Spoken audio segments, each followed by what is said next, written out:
والناس اللي جت تمشي كلها قاموا يجيبون المواكب ما مقصرة وياهم من مأكل ومشرب ومنام، بس عمو السيدة زينب هم ما حد استقبلها ورحب بيها.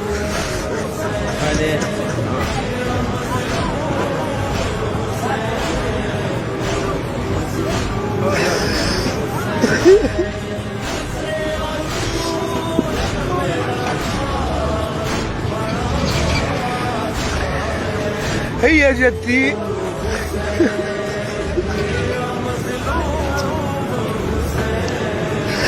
والله السؤال صعب.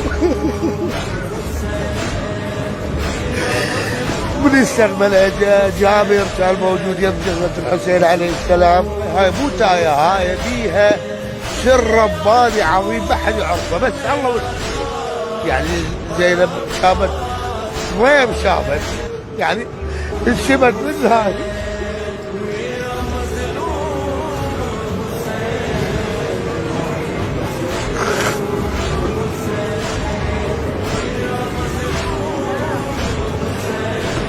Oh.